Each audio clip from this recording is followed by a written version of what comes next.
quiere hablarnos. Dios quiere hablarnos a cada uno de nosotros. Repito, estaremos nuevamente con ustedes en vivo y en directo en el Congreso Profético de los Tiempos, el día 14, 15, 16 y 18 y 17 vamos a terminar con un evento maravilloso, grandísimo.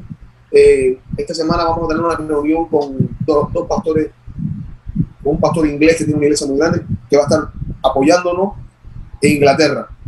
En las Islas Canarias vamos a estar con el presidente de la Asamblea de Dios y con un pastor que se llama Carmelo, que tiene una iglesia, un centro de iglesias allá en Tenerife, y va a ser algo muy grande. Una semana después del 17, 21, 22, 23 y 24 estaremos de enero 2022, 2.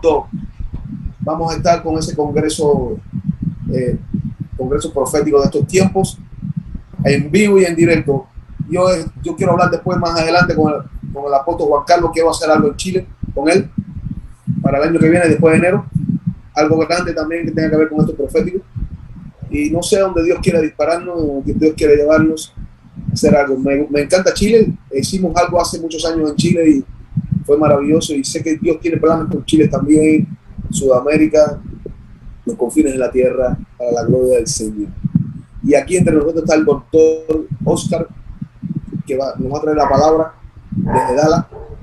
Doctor Oscar, es un privilegio, es una bendición, un maestrazo de Dios.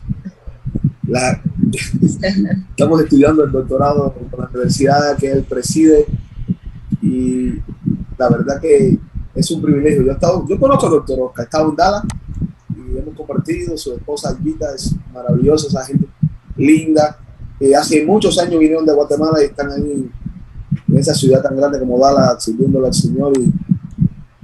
Y bueno, pues, oír a este hombre en las enseñanzas, esto es profético, esto es apostólico, esto es también de los quintuples, de los 5 ministerios. Y doctor Oscar está en un ministerio apostólico, fluye en todos los dones. Y bueno, vamos a tenerlo aquí entre nosotros con esta palabra maravillosa para la gloria del Señor. Hacia adelante, doctor Oscar, con la palabra que Dios te ha dado. Y sabemos que tú buscas la excelencia y en todo, hasta cuadrado, estás en el medio, todo bien. Muchas gracias, Pastor Dagoberto. Buenas tardes a todos y cada uno de ustedes. Para mí es un privilegio a través de este medio dirigirme a todos ustedes. Y en realidad es una sorpresa muy grata para mí este día. Déjenme darles brevemente quién soy yo, de dónde salí, de dónde vengo y a dónde voy. Mi nombre es Oscar Efraín Reyes González. Soy originario de Quetzaltenango, Guatemala, Centroamérica. Y estamos aquí desde hace 26 años en la ciudad de Dallas, Texas. Trabajamos con Ministerios Betania USA, que preside el doctor Víctor Higueros y la doctora Evita Higueros, y estamos aquí trabajando como un ministerio de ayuda. Y el Señor desde sus inicios nos ha llamado al ministerio de maestro, y fluimos también como meseros, como telefonistas, como ayudantes, como choferes, como lavaplatos, etcétera, etcétera, etcétera, etcétera, etcétera. Todo lo que usted se imagina, todo eso hacemos. Muy bien, porque nos dicen que somos la mano derecha de los apóstoles. Pues usted sabe lo que es una mano derecha, hace todo lo que el apóstol, la profeta no puede hacer. Pues nosotros lo hacemos con toda la alegría y con todo el gusto. Y hoy estamos acá con ustedes entonces en una acción de poder ministrar la palabra del Señor. Y por favor les quiero pedir que hagamos una oración y vamos a poner este tiempo en las manos del Señor. Padre que estás en los cielos, te damos gracias por tu misericordia. Te damos gracias, Señor, por tu bondad. Te damos gracias, Señor, porque tú estás, Señor, en control de todas las cosas. Y aunque la humanidad, Señor, esta tierra, Señor, está convulsionada, Padre, tú, Señor, tienes en tus manos, Señor, nuestras vidas y tienes en tus manos los tiempos. Por eso, Señor, hoy te pedimos en el nombre de Jesús que tú nos dé la gracia de tu Espíritu Santo, que tú nos dé la inspiración, Señor, y sobre todo que tú nos des el entendimiento y la revelación, Señor, para que podamos expresar, Señor, lo que en mi corazón he sentido para este selecto grupo de siervos y siervas del Señor que nos reunimos cada jueves en este lugar. En el nombre de Cristo Jesús, gracias, Señor. Amén y amén. Muy bien. Fíjense que estaba pensando todos estos días a qué tema podríamos compartir con ustedes. Y el tema que les voy a compartir se llama los dones de Cristo, agentes de cambio. ¿Por qué le puse dones de Cristo? Porque en mi estudio teológico entiendo que hay los dones del Padre, que están escritos en Romanos capítulo 12, están los dones del Espíritu Santo, que están en Primera de Corintios 12, en Primera de Corintios 14, y están los dones de Cristo, que están descritos en Efesios 4:11. Entonces, cuando yo hablo de los dones de Cristo, me refiero al apóstol, al profeta, al pastor, al evangelista, al maestro. Esos son los dones de Cristo. Entonces, si no, Dios nos ha llamado a ser agentes de cambio. ¿Por qué agentes de cambio? Porque si nosotros notamos en las Escrituras, desde que se escribe el Evangelio de Mateo y en el famoso pasaje de Mateo 28, de Marcos 16, del 15 en adelante, hay una orden que se nos da, y esa orden es de ir y hacer discípulos.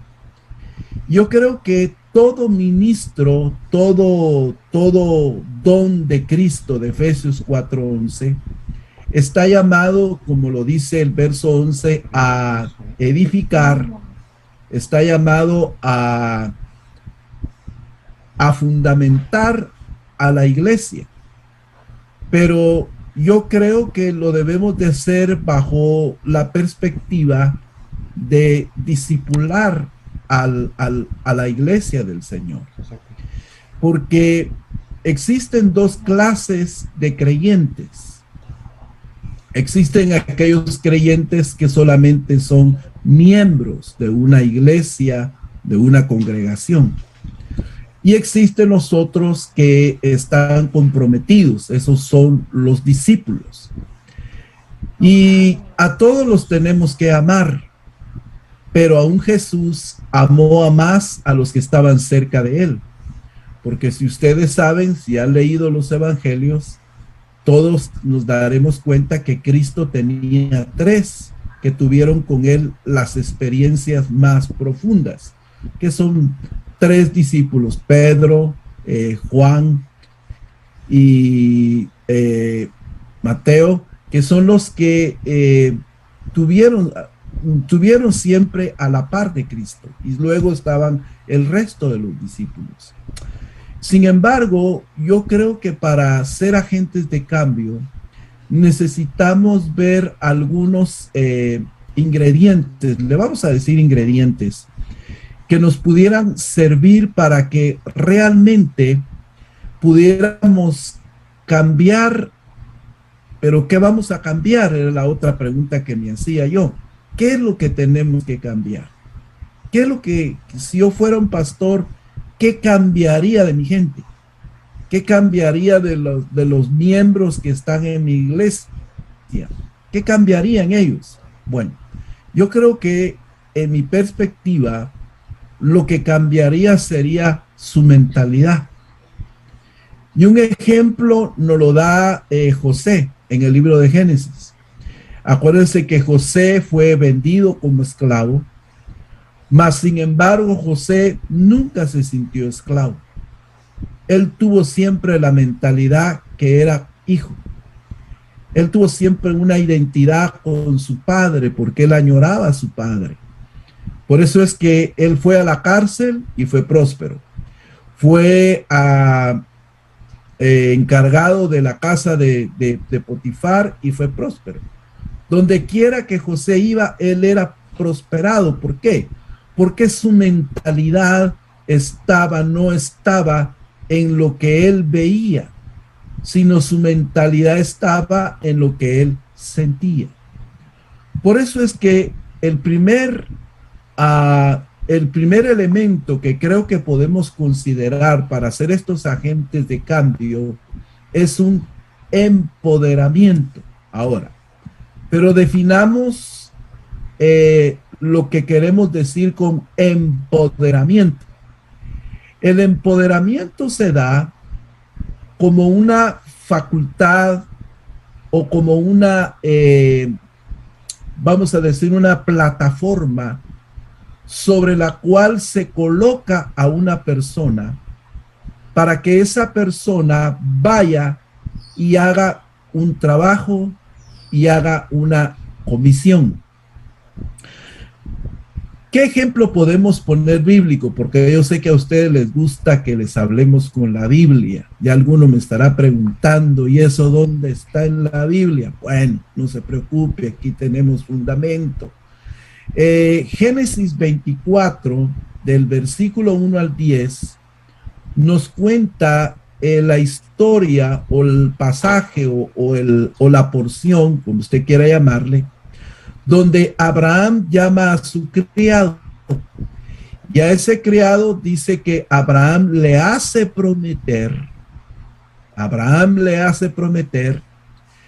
que no vaya a poner para su hijo una esposa dentro de los cananeos, sino que lo manda a su tierra y le dice que vaya a esa tierra por una esposa para su hijo.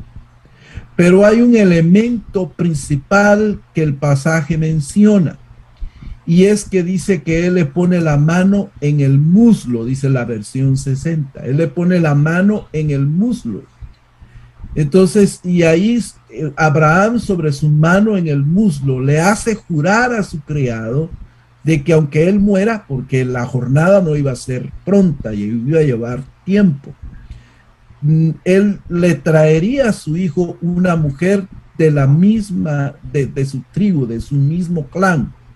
Entonces, y ese es el juramento que Dios hace. Ahora, lo que llama mi atención en este pasaje es que Abraham le ponga la mano al siervo en el muslo.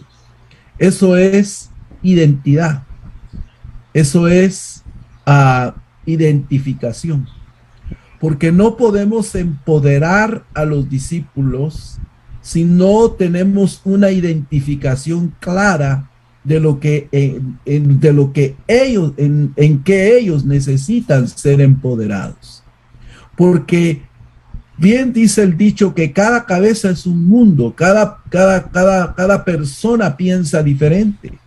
Entonces hay discípulos, hay personas que tendrán diferentes maneras de empoderamiento. Por ejemplo, yo conocí un pastor que él no instruía a su gente y él los mandaba a hacer las cosas y ellos simplemente iban en fe y yo le pregunté un día, ¿y usted por qué manda a la gente simplemente como un sentir? Y dice, a ver, tú, hay un endemoniado en tal lado, ve y libéralo. Pero si él nunca ha liberado, si usted no le ha enseñado. Entonces él me dijo, lo que pasa es que, mire, yo pongo a mis discípulos a la orilla del precipicio y los lanzo hablando figurativamente, los lanzo en ese precipicio. Si vuela, era águila. Si no vuela, no era águila. Ah, caramba, qué manera más difícil de empoderar a la gente. Pero aunque tal vez a él le pudiera resultar, nosotros no podemos improvisar en el empoderamiento a las personas.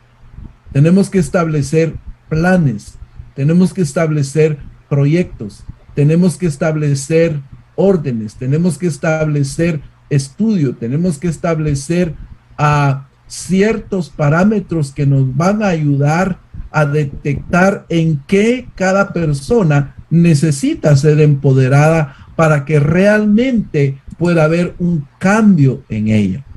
Número 2, ¿qué otro tipo de cambio tenemos que hacer sobre las personas? Incluso este cambio puede pasar por nosotros mismos y es el aspecto de la mayordomía.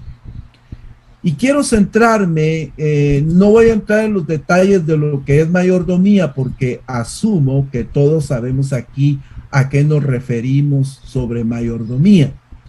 Pero en el hebreo hay una palabra que sobre mayordomía y esa palabra es sogen. Esa palabra sogen da la idea de una actitud de posesión sobre algo. Es decir, que esa persona que tiene una mayordomía sabe que aquello que se le ha encomendado no es suyo, sino que hay un amo, hay un señor, hay una persona sobre a la cual este mayordomo le debe dar cuenta. Pero para que él pueda dar cuenta de esa mayordomía, se necesita de un elemento. Y ese elemento es la pasión por el servicio. Si nosotros no estamos apasionados por lo que estamos haciendo, difícilmente vamos a poder ver los resultados. Se necesita una pasión para evangelizar. Se necesita una pasión para predicar. Se necesita una pasión para servir. Se necesita una pasión para negarse a sí mismo, negar a nuestra comodidad. Se necesita una pasión para llegar a los lugares donde la necesidad está presente. Y perdónenme el ejemplo personal, pero acabo de ir a Ciudad Juárez en México y viajamos por tierra 10 horas de Dallas a ese lugar y 10 horas en auto, ida y vuelta. Fueron 20 horas de camino. Y encima de eso no fuimos a traer nada personal, sino fuimos a contribuir para la obra del Señor. Eso solo lo hace alguien que está apasionado. Pasión es un derivado de enamoramiento. Enamorados de Cristo, tenemos que estar enamorados del trabajo que hacemos para que nosotros realmente podamos entregar una buena mayordomía al Señor y jefe que es Jesucristo, porque es Cristo quien nos puso en una posición quiero buscar las palabras exactas, en una posición de mando, en una posición de gobierno, en una posición de director, en una posición de líder, para que nosotros realmente podamos entregar buenas cuentas para el dueño de la obra, porque nosotros no somos los dueños, el dueño es el Señor, el dueño de las personas, de las almas, de los discípulos es el Señor. Y eso lo tenemos que tener bien pensado en nuestra mente, porque a mí sinceramente les voy a hacer este comentario. Y como es esta una plataforma de ministros, la voy a hacer. Pero a mí me da mucha tristeza y me da mucho pesar en mi corazón. Esta que hay sobre ocupar plataformas para predicar, llámese como se llame, simplemente para demostrar, uno, que yo puedo, o simplemente, número 2, para obtener una ganancia por dinero, por lo que hago en YouTube, por lo que hago en la obra, por lo que hago en esto, aquello, por allá. Y número 3, me da tristeza. Y delante de Dios, y mi oración es: Señor, no permitas que yo me convierta en uno de ellos. El manoseo que se hace de las almas en el cuerpo de Cristo. Si te vas, pierdes tu propósito. Si te vas de mi cobertura, pierdes tu posición. Si te vas de esta cobertura, se te quita la bendición. ¿Y quiénes somos nosotros para decidir si aquel o aquella pierde o no el propósito o la bendición de Dios? Si no somos dioses, si no somos padres espirituales, puede ser eso. Usted puede ser un padre espiritual, pero no un amo, no un rey.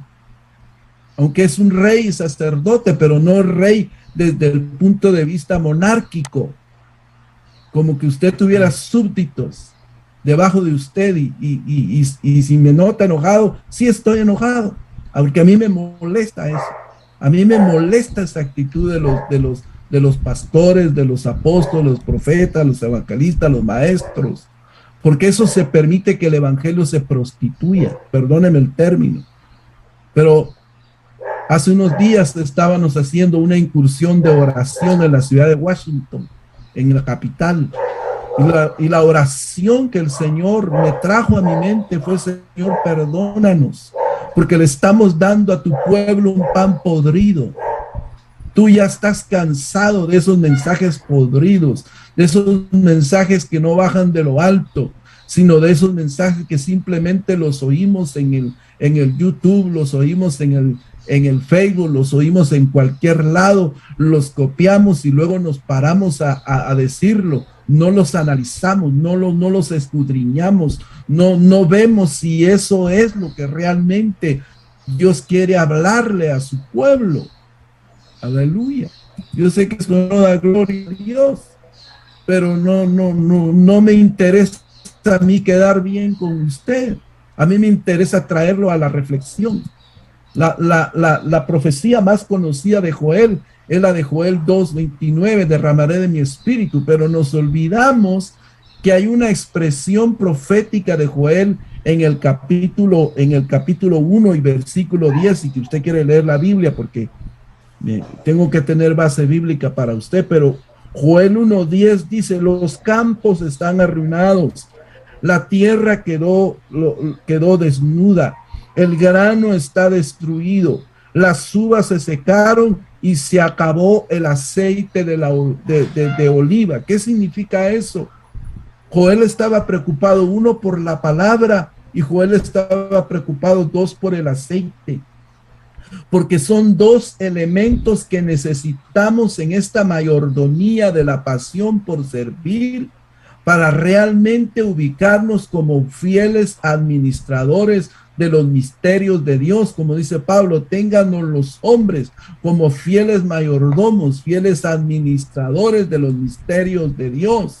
¿Qué necesitamos? Número uno, necesitamos la iluminación, necesitamos la inspiración, necesitamos la revelación de la palabra. Y número dos, necesitamos la unción, el poder, necesitamos la unción, el poder del Espíritu Santo para que la palabra revelada, la palabra inspirada, la palabra iluminada y el Espíritu de Dios unidos en nosotros pueda hacer la obra en las personas que nos oyen, y podamos hacer una buena labor en ese sentido, y podamos realmente servir a la gente y no servirnos de ellos, porque hay quienes piensan que la iglesia es de ellos, y la iglesia no es nuestra, la iglesia es de Cristo. Pero quiero pasar a otro punto que me lleva a esto. Número 3, ¿qué necesitamos entonces para ser agentes de cambio? Necesitamos trabajar en equipo. Si usted estudia el libro de los Hechos del capítulo 15 en adelante, se empiezan a hablar ahí de trabajos en equipo.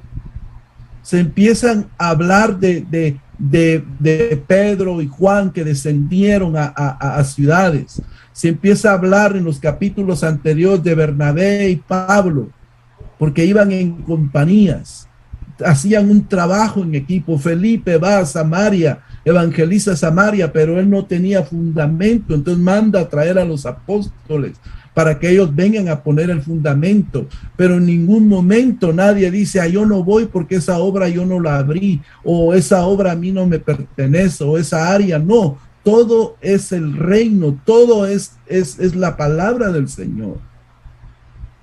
A mí me entristeció hace un tiempo que quisimos hacer un trabajo aquí en Dallas, un trabajo evangelístico.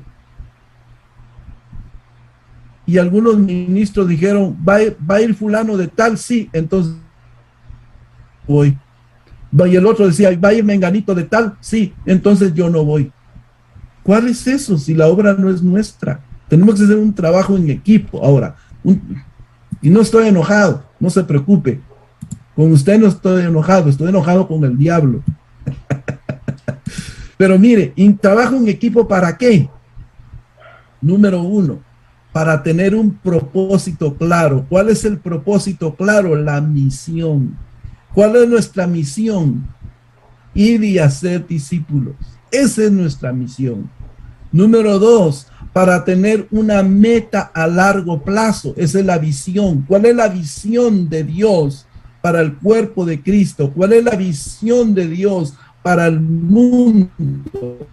Hablar de su reino, hablar del reino, porque eso fue lo que Jesús vino a hablar aquí a la tierra. Él vino a hablar del reino. Su mensaje fue del reino. Y número tres, ¿para qué necesitamos trabajar en equipo? Para que podamos entonces tener una reducción de burocracia. Recuerdo que fui a visitar una ciudad hace algunos años y estaba de moda, o no sé si todavía está de moda, pero la cosa es de que dice que me pusieron guardaespaldas. Y yo dije, ¿para qué quiero yo esto? Si yo no soy presidente, yo soy un hijo de Dios. Y no es que entonces la gente lo va a querer saludar, que me saluden. Si yo no tengo ningún problema en eso. Ya no querían y me querían sacar cuando después de que prediqué, me querían sacar por otro lado. No, es que si no la gente, ¿y qué tiene la gente de malo? Déjenme a mí tener contacto con la gente. Para eso viene uno, para servir a la gente. Para eso uno está en el reino. Porque a veces hay personas que por un saludo van a ser sanados, en un estrechar de manos van a ser liberados, en un abrazo que uno le dé, ellos van a tener una respuesta a su necesidad almática, porque hay mucha gente sola, hay mucha gente herida, hay mucha gente resentida por heridas, que lo que necesita es un abrazo, lo que necesita es una palabra de ánimo, lo que necesita, hermano, en estos tiempos es que nosotros como ministros nos abramos en equipos. Por eso felicito a Dagoberto por estas reuniones y desde el primer día me gustó eso, porque vemos aquí diferentes ministerios y todos tenemos que trabajar en equipo por la evangelización de esta tierra. No es simplemente venirnos a reunir, como yo le llamo, reuniones de tajuchito o reuniones de saco y corbata, donde solo tomamos café y pan y luego venimos y nos vamos como venimos y no hay ningún cambio, no hay ninguna expresión, no hay ningún objetivo, no hay nada que se logró. Entonces nos estamos reuniendo por reunir y aquí no nos tenemos que venir a reunir por reunir. Aquí venimos a tener que ponernos en una misma visión, en una misma misión y entonces aquí extraer algo de Dios para luego darlo a la gente que nosotros ejercemos influencia. Como ya se enojaron, mejor pasa al siguiente. Lo cuarto que necesitamos. Y ahorita le voy a leer la Biblia para que usted vea que todo eso. Déjenme ponerle todo esto así. Número 4. Entonces necesitamos una reingeniería. Ese término, reingeniería. ¿Qué es la reingeniería? Reingeniería significa volverlo a hacer de nuevo. Reingeniería significa volverlo a hacer para colocarlo en un modo funcional. Eso significa hacer una reingeniería. Necesitamos, esto no es otra cosa, sino que identificar realmente lo que hay en nuestra alma. Hacernos las siguientes preguntas. ¿Por qué predico lo que predico? Primera pregunta. Segunda pregunta. ¿por qué yo estoy frente a una iglesia, frente a un ministerio? Y tercera pregunta, ¿estoy haciendo realmente lo que Dios me llamó a hacer? Eso es una reingeniería. Y esa reingeniería entonces nos va a llevar a establecer lo siguiente. Número uno, a establecer un correcto esquema de pensamiento. Porque entonces voy a analizarme delante de Dios y voy a ubicarme en la verdadera manera, en pensar como Dios piensa, en actuar como Dios actúa y en hablar como Dios habla. Y número dos, eso la reingeniería buena me va a llevar a poner esquemas de organización. O sea, de no hacer las cosas improvisadamente. Mire, les voy a decir una cosa a los pastores que están acá. Mire, Dios no tiene ningún problema en que si usted, pastor, esta noche usted le ora a Dios y le dice, Señor, dame esta ciudad donde estoy para ti. 10,000, 15,000 personas, 1,000,000 de personas, lo que sea. Dios no tiene ningún problema para dárselas. Dios se las puede dar. El problema es dónde las va a poner. ¿Cómo las va a pastorear? ¿Cómo las va a discipular? Entonces, la organización nos ayuda para que es bueno pedirle la ciudad a Cristo, es bueno. Pero la organización nos ayuda para que vayamos a corto, a mediano y a largo plazo. Yo recuerdo que cuando venimos aquí a Dallas y a trabajar con el apóstol Higueros, éramos 100 personas, 150 personas cuando yo vine. Y él empezó a orar porque Dios le diera la ciudad. Pero hicimos un plan de metas, un plan de trabajo. Y establecimos esto. Era el año 1996. Y dijimos, del año 96 al año 2000, vamos a consolidar las 150 personas que tenemos. Del año 2001 al año 2005 vamos a evangelizar masivamente. De manera que del año 2005 al año 2015 vamos a alcanzar un mínimo de 3,000 almas para Cristo. Hoy, 2021, tenemos ese número de personas. Y tuviéramos más, pero la pandemia a todos nos arruinó nuestros planes y hay gente que ya no regresó. Pero todo fue plan, organización, porque no organizó solo números, sino organizó a todo su liderazgo. Por eso es que yo soy doctor, porque él dijo, tú me vas a servir en la escuela de discipulado, vas a ser el director de la escuela de discipulado, pero te tienes que instruir, mijito. Me envió a la universidad, saqué mi licenciatura, saqué mi maestría, saqué mi doctorado, y hoy con mi doctorado yo sirvo a la iglesia. O sea, son cuestiones de organización, no es cuestión, no todo lo Dios lo va a dar con ayuno, no todo Dios lo va a dar con vigilia, no todo Dios lo va a dar con oración. Perdonen, es bueno orar, es bueno ayunar, es bueno hacer vigilia, y a mí me encanta. Dago sabe que aquí en nuestro ministerio, todos los días, desde que este ministerio se fundó, todos los días de 5 a 6:30 de la mañana hay oración. Desde que este ministerio se fundó, todos los viernes de 10 de la noche en adelante hay vigilia. Todos los viernes y todos los domingos, desde que este ministerio se fundó, de 9 de la mañana a 10 de la noche, a 10 de la mañana hay intercesión. Y hay ayunos generales cada 3 semanas.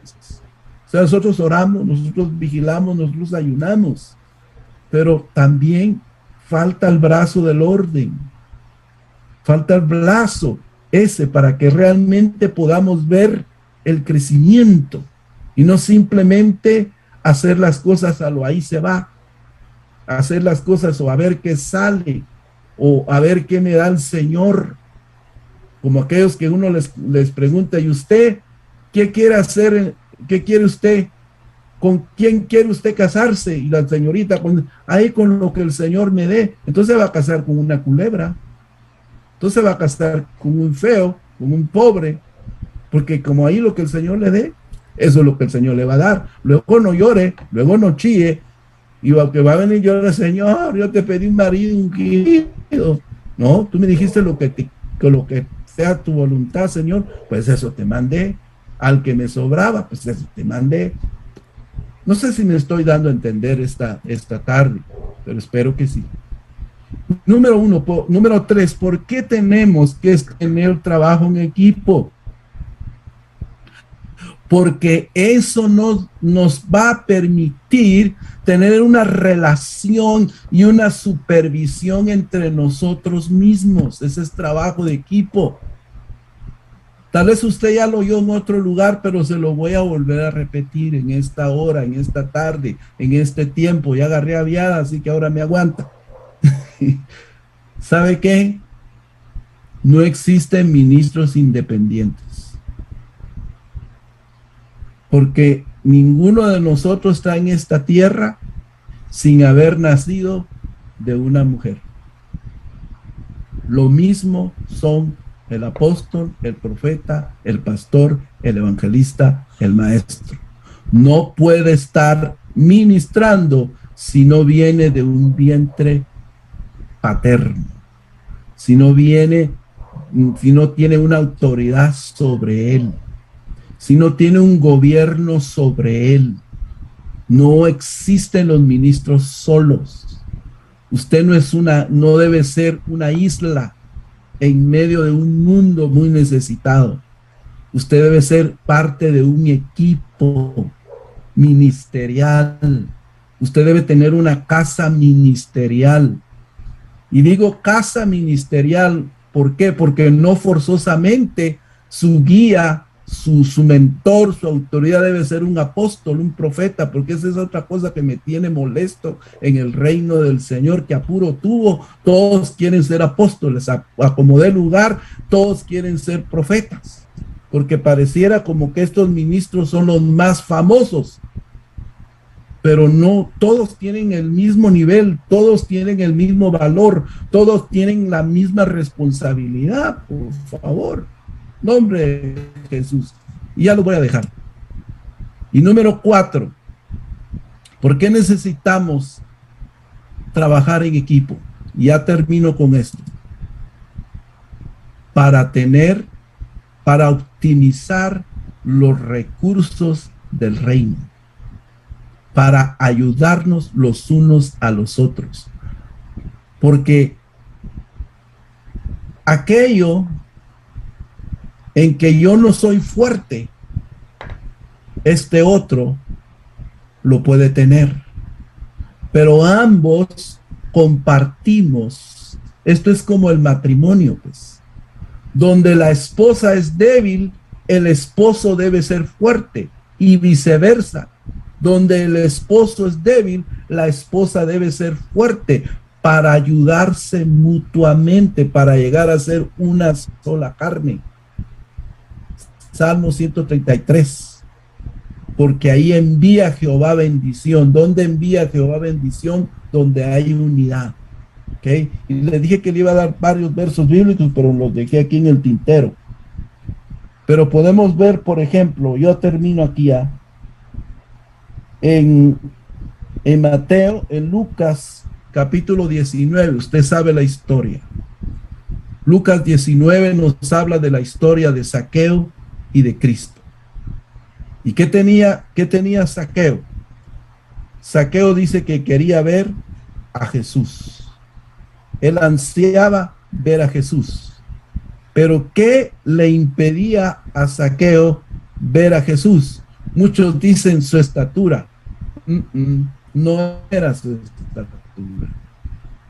¿Sabe qué impedía ver que Zaqueo no viera a Jesús? La gente, los religiosos de ese tiempo. Porque si usted ve conmigo el versículo 6, dice que Zaqueo bajó rápidamente, lleno de entusiasmo y alegría, llevó a Jesús a su casa. Fíjese pues, lleno de alegría llevó a Jesús a su casa. Y verso 7 dice, pero la gente estaba disgustada y murmuraba. Fue a hospedarse en la casa de un pecador de mala fama. Miren pues, no hay que, dice el dicho en Guatemala, no hay peor cuña que la del mismo palo. A veces somos nosotros por nuestra religiosidad los que impedimos que la gente acceda a Cristo. Rompamos ese paradigma. Eso es lo último, rompimiento de paradigmas. Romper paradigmas mentales. ¿Quién soy yo para impedir que aquel que no tiene a Cristo venga a mi reunión? No soy nadie. Que vengan. Acuérdense de aquella parábola del rey que quiere hacer un banquete y le dice a sus oficiales, vayan a traer a mis primos, vayan a traer a mis hermanos, vayan a traer a mis tíos, y todos ponen excusa y no van. Pero dicen, no, yo quiero hacer fiesta, vayan a traer al que quieran. Dice que van a traer a todo el que estaba en la calle, mancos, cojos, necesitados y todo lo que... Y ahí se van ellos al banquete y disfrutan del banquete. ¿Acaso no es lo que estamos haciendo? Haciendo selección de gente. No es que en mi iglesia solo la clase pudiente de la ciudad va. No es que en mi iglesia solo los profesionales van. No es que en mi iglesia solo los guatemaltecos van. No es que en mi iglesia solo los cubanos van. No es que en mi iglesia solo los ingleses van. Los hispanos no. ¿Quiénes somos nosotros para elegir quién va a ser salvo y quién no? Cuando nuestra labor está escrita en Mateo 28. Ir y hacer discípulos. Mis amados, yo concluyo esta intervención, esta exhortación para ustedes, porque eso es lo que ha sido esta tarde. Concluyo con lo siguiente. Joel estaba preocupado por la escasez del trigo y del vino. Pero sin embargo, el Señor le preocupa nuestra vida, le preocupa nuestro yo. Si realmente nosotros queremos ser buenos servidores de Dios y buenos agentes de cambio, empecemos a cambiar adentro de nosotros. Y le doy la receta para que podamos cambiar, y me incluyo yo, para que podamos cambiar de adentro hacia afuera. Estudiemos esta semana. Soy maestro y les dejo tarea. Estudiemos esta semana Mateo capítulo 5, Mateo capítulo 6, Mateo capítulo 7. De veras, estudiémoslo. Mateo 5, 6 y 7. Y ahí usted va a encontrar la revelación del Cristo vivo. Ahí usted va a encontrar la revelación del Cristo verdadero. Ahí usted va a encontrar las herramientas para que usted crezca de adentro para afuera, y entonces realmente usted pueda ser un agente de cambio. Así que voy a orar en esta hora por esta palabra. Señor, te doy gracias por el privilegio y la oportunidad que me has dado, Señor, de dirigir estas palabras a este grupo de siervos tuyos. Señor, en el nombre de Cristo, Yo les dejo a ellos esta palabra, Señor. Y te pido, oh Dios, en el nombre de Jesús, que cada uno, Señor, pueda meditar, discernirla, Señor. Y si alguno de ellos, Señor, está pasando por alguno de estos problemas, ayúdalo, Señor, en el nombre de Cristo. O si alguno de ellos ya superó todo eso y es muy espiritual y tiene un ministerio glorioso, Señor, ayúdalo, Padre, para que siga menguando más delante de ti y él pueda crecer mucho más delante de ti. En el nombre poderoso de Cristo Jesús, Señor. Gracias en el nombre de Jesús. Amén, amén y amén.